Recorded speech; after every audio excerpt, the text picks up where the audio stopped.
NFL Network's Tom Pelissero is here, and Tom, we are at the NFL Annual League meeting, and leading up to the meeting, I was given a book that was about 173 pages long, and it basically detailed every single objective that was going to be discussed this week. I'm sure you've had the same book, but the cliff notes are what the fans want to know. So from that briefing book, what are some things that Vikings fans or NFL fans should know going into 2023? I wish there were cliff notes, because then I would have actually probably gotten a little bit more before I came here. I think that the main item here is going to be the rule changes. That's always what this meeting is about, and we'll see whether or not any of these end up actually getting advanced. There are some fairly significant ones.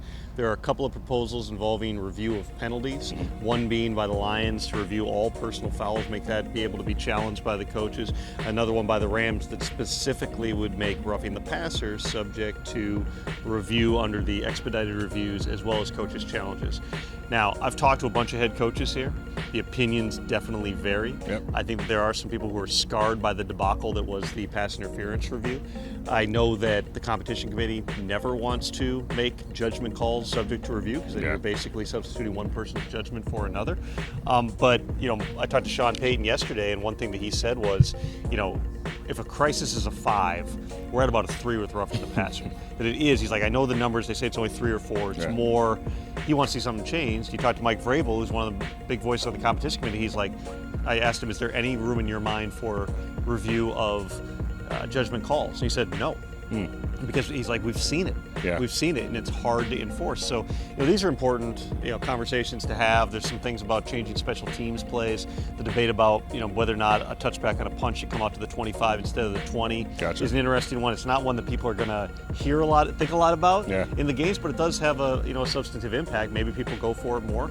Maybe you've invested a little bit more money in your punter too.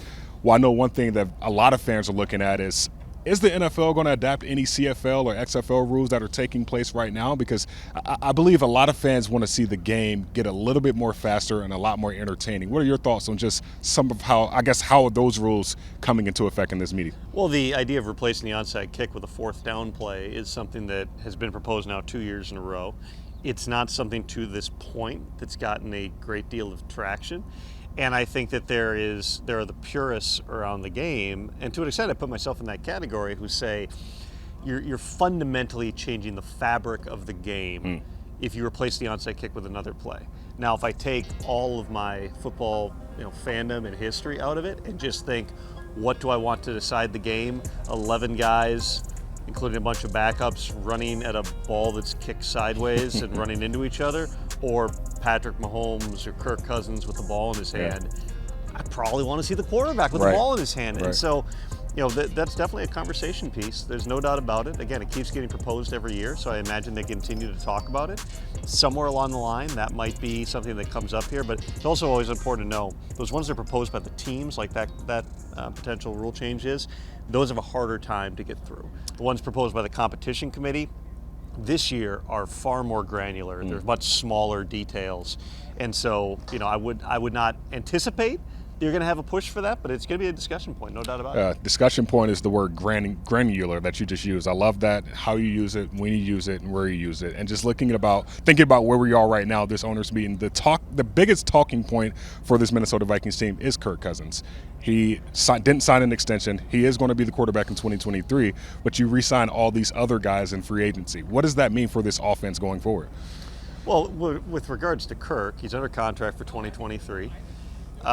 He's got a no trade clause. He certainly, after signing a 1-year extension last year, I believe we talked about this, I never anticipated that another short-term extension made sense. It was either going to be you sign a long-term extension that wraps you up there, or you play it out and you go and see the market next year. Maybe you're back with the Vikings, maybe you go someplace else.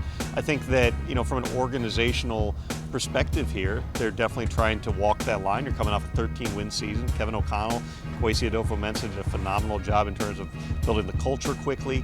All those late-game situations. Situational football was a big part of what O'Connell wanted to talk about, because the Vikings had lost all those close games. Last year they won it, and you can say, well, that means that they weren't that good, and I understand the analytics behind that.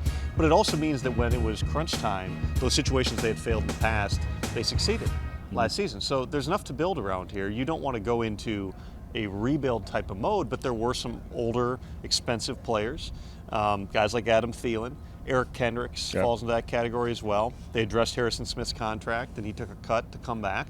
You had to kind of get some of those things in line here. Moving on from Kirk Cousins at this point would have represented a rebuild, to say the least, unless you're bringing in another veteran quarterback to take his place. So at this point, the veteran quarterbacks, outside of Lamar Jackson remains franchise tagged, are spoken for. And they converted Kirk Cousins' salary into a $20 million signing bonus, and so you're already in for that money. I don't anticipate that anything changes on that front, so we'll see. They could always revisit the contract talks. There's nothing final at this point, but right now it's setting up as a potential contract year for Kirk Cousins and the opportunity for him to go out to market next year. Just understanding that, what is just your pulse on just the NFC North as an entirety? Well, I sat with Dan Campbell this morning, and it's impossible to sit with him. I've known Dan a long time. It's hard to sit with him and not want to believe in the Detroit Lions. He played there. He knows that city. He knows that fan base. He knows how they've been beaten down, haven't won a title since 1957. And he's got expectations with that team right now for the first time. I mean, they're committed to Jared Goff. They were really active in free agency. I don't think it got the publicity that maybe some other teams did, but Jamal Williams, they tried to bring him back. They offered him more money than he got from the Saints, but they couldn't make the numbers work. They go get David Montgomery, the guy they really liked when they saw him. You solidify your back end, which was a huge priority for him. You get Cam Sutton, you get Emmanuel Mosley, you get Chauncey Gardner-Johnson, who was sitting out there, and they didn't think that they had an opportunity to bring him in, but it turned out one-year deal was what was in front of them there. He had played for Aaron Glenn, he had played for Dan Campbell in New Orleans, and they like the vibe and the energy that he brings. And so I think you start with the Lions, honestly. As crazy as that is, when's the last time we said that? I mean, talking about the division, you start with the Lions. With Chicago, it's going to be a build. They obviously were very active in free agency, but you got a young quarterback still. Could they be the surprise team? They're better equipped to do it now, because you had all that cap space, and they spent a lot of it on the linebackers, Tremaine Edmonds to T.J. Edwards. They paid a guard to come in. They solidified a bunch of spots. A lot of money. Are they going to make this huge leap this year? We'll see. And then the Packers, for the first time in a long time, you don't entirely know. I mean, they've seen Jordan Love in practice every day for 3 years. They've seen him play about 5 quarters of NFL football in a game. So we'll find out. I mean, they're typically quiet in free agency. That was absolutely the case again this year. They had some key losses with a guy like Alan Lazard, namely, walking out the door. So that's a significant loss for him. So we'll find out. I mean, I think that I would say this. I think it's a wide open division right now, and we'll see how the Lions handle the expectations that just haven't been there for them. For Vikings fans, my last question for you. For Vikings fans, when you hear the word Detroit Lions, you say, okay, if that's the only team we have to worry about, we should be good in the NFC North and run it back and go back-to-back NFC North champions. Why do you believe Viking fans should believe in that, I guess, that mantra? Well, I think that it goes back to what Kevin O'Connell did with the team last season. I mean, you've still got one of the dynamic playmakers in the entire league in Justin Jefferson, who's still young. He's still getting better, as crazy as that is. It's crazy. Defensively, they're going to have a new scheme with Brian Flores coming in. Flo's really smart with defense. He's highly respected on that side of the ball. You have some parts that are going to fit better in this scheme than they did in the scheme a year ago.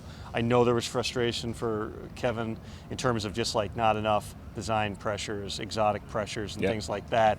You're going to get more of that. You're going to be very game plan specific under Flores. And then, and then it comes down to Kirk. I mean, Kirk did play his best football last season over the course of the year. So you've got somebody reliable there. KJ Osborne will take on a bigger role now with Thielen gone. You've got a tight end in TJ Hawkinson, who produced at a huge level with absolutely no work until he joined the team in, I think it was early November. There's a lot of good stuff to work with here. And I think it's just an exciting time if you're a believer in programmatically getting better. Maybe they don't win 13 games. Maybe they win fewer games this season. That doesn't necessarily mean that they haven't taken a step forward, just because last year, they had to kind of push it, and they made do with a lot of parts that they were tied to. Now you're trying to get more pieces that actually fit what you want to be moving forward, and that's going to be an evolving process. Yeah, more pieces in a little bit over a month with the NFL draft. So we'll see what the new Minnesota Vikings team will look like in 2023. Appreciate you, Tom. You got it good.